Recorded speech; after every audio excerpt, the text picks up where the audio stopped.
Bonjour! Si pour vous être riche signifie devenir millionnaire, eh bien il serait juste de se demander c'est qui les vrais millionnaires et surtout, qu'est-ce qu'ils ont fait pour le devenir? Est-ce qu'ils habitent l'Upper East Side à New York ou bien le 7e arrondissement à Paris? Westmount à Montréal? Eh bien, oui, oui et oui. Sauf que le millionnaire typique, il vit pas nécessairement juste là. Il vit aussi à côté de chez vous. Qu'est-ce qu'on peut apprendre de ces gens pour qu'un jour, vous puissiez vous appeler millionnaire? Dans cette vidéo, on va vous partager les caractéristiques des gens qui sont millionnaires tirées du livre « L'esprit millionnaire » de Thomas G. Stanley. On va voir aussi en détail la règle du 50-30-20 afin de vous aider à devenir un peu plus riche. Mon nom est Mario Loubier, je suis entrepreneur depuis plus d'une vingtaine d'années. J'ai le plaisir de travailler avec des entreprises du secteur de la vente au détail à former leur personnel dans le domaine de la vente, de l'expérience client, mais aussi du leadership. Et je fais le plus beau métier du monde depuis 1996. Notre priorité, c'est les clients. Et si vous visitez notre chaîne, vous verrez qu'on a à cœur l'intérêt des clients. J'ai donc une autre vision à vous apporter dans cette vidéo parce que j'ai la chance de connaître les deux côtés de la médaille, celle des clients, mais aussi celle des marchands. Et si vous voulez en savoir un peu plus sur moi, vous pouvez cliquer sur le lien qui se trouve juste ici en haut. Pour vous abonner à notre chaîne, cliquez sur le bouton « S'abonner » juste ici en bas de l'écran et activez les alertes sur la cloche juste à droite du bouton « S'abonner ». Vous serez donc avisé dès qu'une nouvelle vidéo sera mise en ligne. Imaginons qu'on puisse interroger la population des gens qui sont millionnaires. En fait, c'est ce qu'a pu faire l'auteur Thomas G. Stanley. Il nous partage les résultats de ses recherches dans plusieurs livres, dont un qui m'a bien intéressé, c'est-à-dire « L'esprit millionnaire ». Alors voici ce qu'en général, ces millionnaires nous diraient. Eh bien, nous vivons en dessous de nos moyens. Environ 50% d'entre nous vivent dans la même maison depuis plus de 20 ans. Notre temps, notre énergie et notre argent sont consacrés à la richesse. Nous consacrons plus de 2 fois plus de temps à la planification financière et aux investissements que nos amis qui sont non millionnaires. Nous pensons que la liberté et la sécurité financière sont plus importantes que le fait d'afficher un statut social élevé. Nous n'avons jamais reçu de cadeaux en espèces de nos parents. Nous sommes des travailleurs indépendants. Environ 2/3 d'entre nous sont leurs propres patrons. 75% d'entre nous se considèrent comme des entrepreneurs. La plupart d'entre nous ont la cinquantaine et sont de sexe masculin. On dispose d'un fonds de roulement, ce qui signifie qu'on peut conserver notre mode de vie pendant environ 10 ans sans apporter de revenus supplémentaires. On est bien éduqués, seulement 1/5 d'entre nous n'ont pas de diplôme universitaire. Nous investissons beaucoup, en moyenne environ 20% de nos revenus réalisés par an et nous prenons nos propres décisions d'investissement. Nous investissons sur le long terme. Plus de 90% d'entre nous conservent leur investissement pendant plus d'1 an. 80% d'entre nous ont acheté un véhicule d'une valeur moyenne de 24 800 $ neuf ou usagé et nous les conservons pour une moyenne de 4 ans. Des surprises?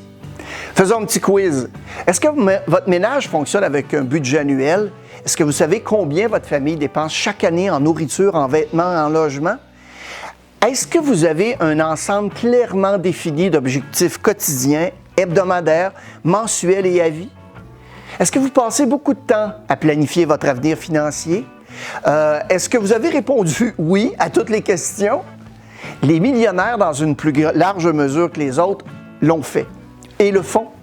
Maintenant, vous pensez probablement « Oh, attends une seconde, pourquoi un millionnaire aurait besoin d'un budget? » À cela, la réponse c'est parce qu'il est devenu millionnaire de cette façon et qu'il va conserver son statut de riche de la même manière. À cet effet, pour vous aider à mieux gérer votre argent et à devenir plus riche, on va vous présenter la règle des 50-30-20. C'est une ligne directrice de base pour les finances et le budget. Elle s'applique à peu près à tout le monde. Écrivons ça pour avoir une représentation visuelle de ce que ça signifie. On a une tarte juste ici. La moitié de la tarte, c'est-à-dire les 50%, correspond en fait à vos besoins. Il s'agit d'établir un plan et de comprendre où va votre argent dans un portfolio budgétaire personnel idéal. Les 50% donc correspondent aux éléments de besoins et d'obligations. 30% sont vos désirs et 20% sont destinés à l'épargne ou au remboursement des dettes. Maintenant que vous avez une représentation visuelle en tête, on va décomposer chacun de ces chiffres et je vais vous donner des exemples de chacun afin que vous puissiez bien évidemment évaluer vos finances personnelles en fonction de ces paramètres. Et n'oubliez pas que vous travaillez avec des dollars après impôt, ce qu'on appelle le revenu net. Parce que vous pouvez avoir un salaire brut de 60 000 $ par année, mais c'est quoi ce montant après impôt? Bien, disons que pour notre exemple, le montant net après impôt va être de 42 500. C'est donc la toute première chose que vous devez faire si vous voulez que cette règle s'applique à vous. De façon simple, prenez le montant net que vous avez sur votre talon de paye et multipliez-le par la fréquence de vos payes. Par exemple, si je reçois 1 634 $ par paye et je suis payé aux 15 jours, je vais donc multiplier 1 634 $ par 26 parce que je suis payé aux 2 semaines. Ça va donc me donner un montant net de 42 500 $ arrondi. Ou, faisons ça encore plus simple, pour notre exemple, divisons ce montant par 12 pour obtenir une mensualité. Ça nous donne donc 3 540 $ comme revenu après impôt. Écrivez-le. J'ai mis dans la fiche description au bas de l'écran un lien pour vous aider à trouver facilement le montant net après impôt. On va donc commencer avec ce chiffre de 50 % pour les besoins et ce que ça signifie. Les éléments qui peuvent être inclus dans cette catégorie sont les frais de subsistance ordinaires, c'est-à-dire l'épicerie, on a le logement, l'hypothèque, un loyer, vous avez les services publics, vous avez l'électricité, des choses comme ça. La façon dont je définis un besoin, c'est qu'il s'agit essentiellement de quelque chose qui vous gênerait beaucoup ou de quelque chose dont vous ne pouvez littéralement pas vous passer. Donc la nourriture, le logement, ce genre de choses. Si on regarde notre exemple, c'est donc 50 % de 3 540, soit 1 770 $ qui irait à cette catégorie. Un maximum de 1 770 $ par mois qui devrait être consacré au logement, à la nourriture, au transport, etc. Maintenant, ce qu'on voit souvent, c'est que les gens vont gagner 40 000 $ par année, que leur logement ou leur maison va être de 1 000 $ par mois. Je vais vous dire que ça ne laisse pas beaucoup d'argent pour la nourriture, le transport et les autres choses qui sont essentielles. Et d'ici la fin de la vidéo, on va voir 4 choses que nos amis millionnaires font pour s'améliorer dans ce genre de situation. Je pense que c'est là que la plupart des gens se heurtent à la différence entre les désirs et les besoins. Un désir est quelque chose qui cause un inconvénient mineur dans votre vie. C'est pas nécessairement un besoin. Si je mange pas ou si j'ai pas d'abri, je peux en mourir. Ça, c'est un besoin. Un désir, c'est quelque chose comme hey, vous savez, je suis prêt à vivre un petit inconvénient comme laisser tomber Netflix et pas acheter un tout nouveau barbecue pour faire griller un steak. Il y a certaines des choses qui vont entrer dans cette catégorie qui seraient des choses comme le magasinage. Vous devez absolument acheter des chaussures toutes neuves. Les restaurants, ben, je pense que c'est un grand moment pour les gens. Il y a beaucoup d'entre eux qui ont un mode de vie tellement occupé qui est en plus beaucoup plus facile de sauter dans la voiture et d'aller manger au restaurant plutôt que de préparer soi-même ses repas. Les passe-temps. Tout le monde devrait avoir un passe-temps. En fait, c'est l'une des plus grandes joies de la vie. Que ce soit le jardinage, piloter des drones, en fait, tout ce que vous voulez faire, tout ce qui vous rend heureux ou heureuse comme passe-temps, ça relève définitivement du plaisir parce que c'est pas nécessaire pour vivre. Un désir, c'est pas nécessairement nécessaire, mais ça améliore considérablement la qualité de votre vie. Si on revient à notre exemple, c'est donc 30 % de 3 540, soit 1 062 $ qui irait à cette catégorie. Un maximum de 1 062 $ par mois qui devrait être consacré à vos hobbies, vos gadgets électroniques, vos coupes de cheveux, vos vacances, etc. Je sais que ça peut paraître élémentaire, mais tant que vous n'aurez pas écrit et compris où va tout votre argent, mais vous ne le saurez pas. C'est comme si vos désirs pouvaient facilement se glisser dans la catégorie des besoins et c'est pour cette raison que vous êtes endetté probablement chaque mois. Et parlant de dette, parlons aussi d'épargne. Parce que la catégorie projet futur, c'est notre dernier 20 %. Là encore, il s'agit de chiffre net. Si vous avez, par exemple, un fonds d'urgence, en fait, je verrais ça comme de l'épargne. Ce que j'aime faire pour les fonds d'urgence, c'est de 6 à 12 mois de frais de subsistance. Et si vous savez que votre catégorie de besoins et un peu de désir valent, disons, 2 000 $ par mois pour toute votre famille, vous savez que vous devez économiser environ 12 à 24 000 $ dans votre fonds d'urgence. Oui, c'est beaucoup d'argent, mais vous savez, 1 ou 2 licenciements ou 1 ou 2 pandémies dans une famille, et ça peut faire très mal.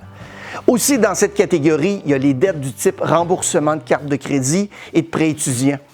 C'est évident que vous voulez épargner pour votre retraite. En fait, c'est à mon avis l'une des choses dont la plupart des gens souffriront dans 20 ou 30 ans parce que beaucoup d'entre eux et d'entre elles ne se concentrent tout simplement pas sur l'épargne retraite. Si on visite notre exemple une dernière fois, c'est donc 20 de 3 540 $, soit 708 $ qui devraient être consacrés au remboursement de vos dettes, à l'épargne et à l'investissement. Beaucoup des choses qu'on a vues relèvent du bon sens. Et tant que vous n'aurez pas établi un budget mensuel en sachant que votre revenu net mensuel va se répartir entre 50, 30 et 20, vous allez être surpris de voir que des dollars différents sont utilisés pour des catégories différentes. Donc, à moins que ce ne soit pas un désir ou un besoin, je mettrais certainement ces 20 d'économie dans cette catégorie. Ce qui est vraiment triste, c'est que surtout pour les jeunes qui gagnent environ 30 000 $ après impôt, ce chiffre est proche de zéro. Ils commencent à gagner beaucoup d'argent et ils dépensent tout. C'est vraiment malheureux parce que je sais qu'ils sont intelligents et qu'ils pensent savoir ce qu'ils font. Ils continuent à le faire de toute façon et ils ne mettent pas d'argent dans des investissements pour l'avenir afin de rendre leur vie meilleure. C'est pourquoi c'est important ici. Ça rend la vie meilleure pendant une très courte période de temps. Vous savez, vous achetez une télévision, vous voulez une belle coupe de cheveux fraîche, c'est pas mon cas. Vous voulez partir en vacances, ça rend la vie meilleure pendant une très courte période. En mettant votre argent ici, vous vous enrichirez avec le temps pour que vous n'ayez plus jamais à vous soucier de l'argent. Puis un jour, vous pourrez acheter tout ce que vous voulez dans le besoin. Est-ce que vous êtes prêt à remettre à plus tard la satisfaction temporaire de vos besoins et même à réduire vos besoins ici? Par exemple, en prenant un logement moins cher. Êtes-vous prêt à réduire ces dépenses pour que cette règle des 20 % vous assure un meilleur avenir? 50 % pour vos besoins, 30 % vos désirs et 20 % vos projets futurs. La première leçon à considérer pour devenir riche, c'est le résultat d'un travail acharné, des décisions relatives à votre style de vie, de planification et d'autodiscipline, et non dû à un héritage ou à la chance. La deuxième leçon à retenir, c'est qu'il faut bien surveiller ses dépenses pour accumuler des richesses. La règle du 50-30-20 va vous servir en ce sens. Le troisième point, c'est qu'il faut trouver les coûts d'opportunité tant en termes d'argent que de temps pour estimer le coût réel d'un achat. Par exemple, vous pensez maintenant vous procurer ce tout nouveau téléphone cellulaire à 995 $. Si vous choisissez d'acheter le cellulaire, vous manquez l'opportunité d'investir votre argent, par exemple en bourse. Avec un rendement annuel de 10 %, le prix de votre nouveau téléphone est de 2 591 $ au bout de 10 ans. Il va être de 6 720 $ après 20 ans et 117 000 $ après 50 ans. Voulez-vous toujours acheter ce tout nouveau dernier téléphone? Le quatrième point, ça peut sembler bizarre, mais donner de l'argent en cadeau est contre-productif pour ramasser de la richesse. En fait, en général, plus les adultes et les enfants reçoivent de dollars, moins ils en accumulent. Les adultes qui restent assis à attendre la prochaine somme d'argent du père et de la mère sont beaucoup moins productifs que leurs compères et leurs consoeurs. Les dons en espèces apprennent aux enfants à vivre au-dessus de leurs moyens. Et dans 80 % des cas, les bénéficiaires de ces cadeaux ont une valeur nette inférieure à celle de leur père. Les adultes qui reçoivent de l'argent de leurs parents ont du mal à faire la différence entre le portefeuille de leurs parents et le leur. En fait, le plus souvent, ils pensent qu'ils font partie du club. Il est beaucoup plus facile de dépenser l'argent des autres que celui qui est généré par soi-même. Alors, au cas où vous vous demanderiez qu'est-ce que vous pouvez donner à vos enfants pour augmenter leurs chances de devenir prospères et de réussir, le cadeau le plus courant que les millionnaires reçoivent de leurs parents, une bonne éducation. Et enfin, le cinquième point, comment décider si vous êtes sur la bonne voie? Est-ce que vous êtes sur le point de devenir financièrement indépendant ou est-ce que vous allez en fait dans la direction opposée vers une vie remplie de cartes de crédit? Pour le savoir, les gens du groupe connaissent leur valeur nette.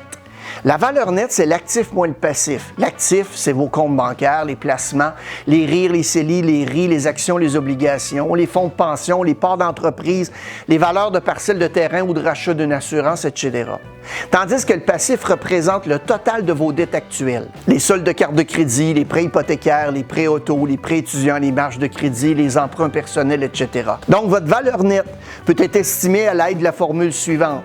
Votre âge multiplié par votre revenu annuel avant impôt et ce montant divisé par 10 va vous donner votre valeur nette estimée. Vous devez exclure toute richesse héritée à la fois sur le revenu annuel avant impôt et sur votre valeur nette.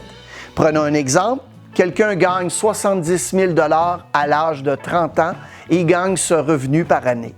Sa valeur nette devrait donc être de 30, fois 70 000 divisé par 10, soit un total de 210 000 Maintenant, faites le calcul pour vous-même. Tant que vous ne l'aurez pas écrit et que vous n'aurez pas compris où va chacun de vos dollars après impôt, vous pourriez être très, très surpris.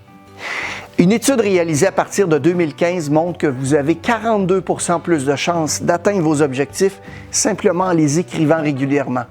Et aujourd'hui, je vous mets au défi de mettre par écrit vos objectifs financiers pour les 5, 10 et 20 prochaines années. Notez qu'il ne s'agit pas de savoir où vous êtes aujourd'hui, mais où vous voulez être demain. Vous pouvez tout écrire tant que ça vous permet de rester motivé.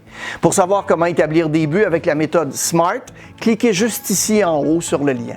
Si vous avez un ami, un membre de votre famille, un collègue qui pourrait tirer profit de cette vidéo, n'hésitez pas à la partager. Je ne demande rien en retour, juste que vous la partagiez. Alors, merci beaucoup à tous et passez une excellente journée.